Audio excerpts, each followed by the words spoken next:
રામ રામ સીતારામ।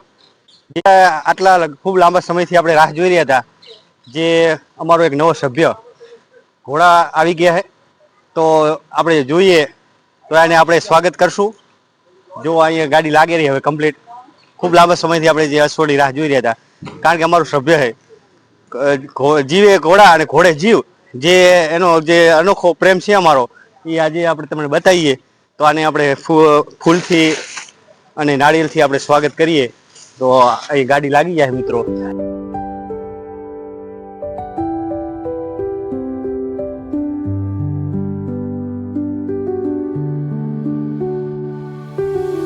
મિત્રો ડાલુ ખોલી નાખીએ। જો અમારે નવા આંસુ આવી ગયા છે। હા આઈ જી, હાલો। તો મિત્રો આપણે દરવાજો ખોલી નાખ્યો છે, જે હવે અમને ઉતારીએ, કારણ કે નવી જગ્યા છે, શાંતિથી ઉતારશું આપણે। જો હવે ધીમે ધીમે ઉતારી દે, હાલો બેટા, શાબાશ।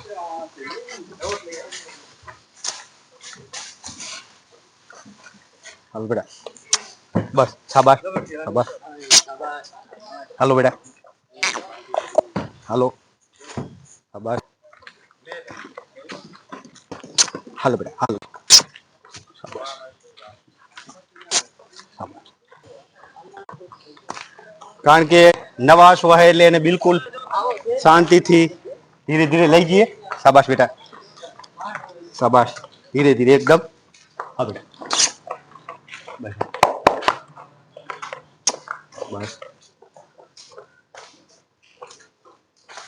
જે આપણે ખૂબ લાંબા સમયથી રાહ જોતા હતા, એ આજે આપણે આંસુ આવી ગયા છે। તો મિત્રો આપણે એને કરીએ હવે સ્વાગત, કારણ કે એનું હવે નવું જીવન ઘડતર હવે શરૂ થવાનું છે। જે એને રૂટીન કાર્યક્રમ સવારથી સાંજ સુધી એને શિસ્તબદ્ધ અને કાયમ માટે એને સમયસર મળતું રહેશે, તો એને એક નવું જીવન જીવવાની પદ્ધતિ હવે શરૂ થશે, જે તાલીમ બંધ થશે। અને સમય આપણે એને હવે સ્વાગત કરીએ। તો મિત્રો જો આપણે એનું સ્વાગત કરીએ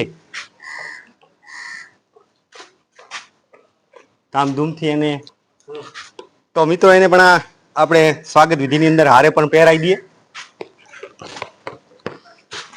હા બેટા, બસ શાબાશ। તો જ્યાં આપણે અશ્વને બાંધવાનો ઘોડાને, એ જગ્યા આપણે લઈ જઈશું, અને એ જમીન ઉપર આપણે એને નારિયેળથી પણ એનું સ્વાગત કરીએ। નારિયેળ એક એને કંકુ ચાંદલાથી વધાવી દીધો, અને ફૂલ હારથી। તો ચલો આપણે બાંધી દઈએ, ચાલ બેટા।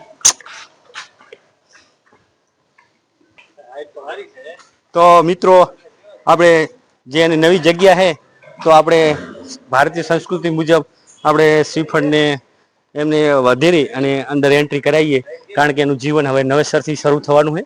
એને સમયસર ભોજન ખાવાનું શિસ્તબદ્ધ અને ટાઈમસર મળવાનું છે, તો એને ભગવાન લાંબુ આયુષ્ય આલે। અને અમારી સાથે હવે જે જીવન ગાળવાનું છે, તે ખૂબ જ એને આગળનું ભવિષ્ય એનું સારું રહે, અને અમારી પાસે જ હવે રહેશે। તો એને ભગવાન આયુષ્ય સારું આલે એવી આપણે પ્રાર્થના કરીએ બધા ભાઈઓ થઈને। તો ચલો આ એને, કારણ કે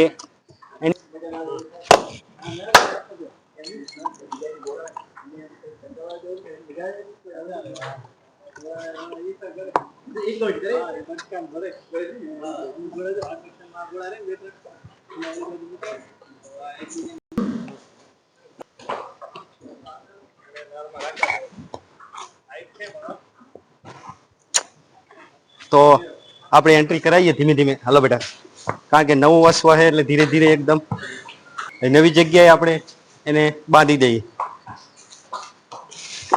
તો હવે બાંધી દઈએ, બરોબર ને?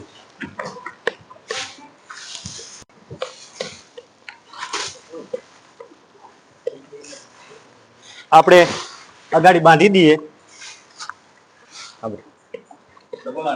હા હા, ડબલ આંટી।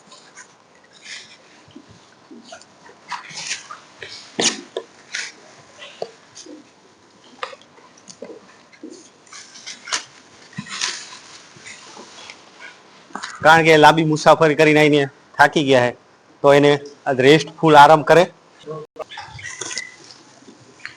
ભગોડાભાઈ ચેક કરી લેજો.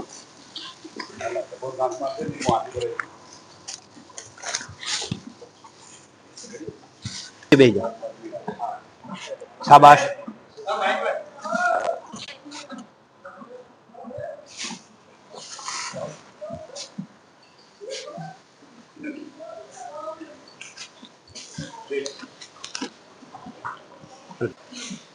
તો મિત્રો જો આ અશ્વ વિશે તમારે જે કોમેન્ટ કરવી કોમેન્ટ બોક્સમાં કોમેન્ટ કરજો અવશ્ય.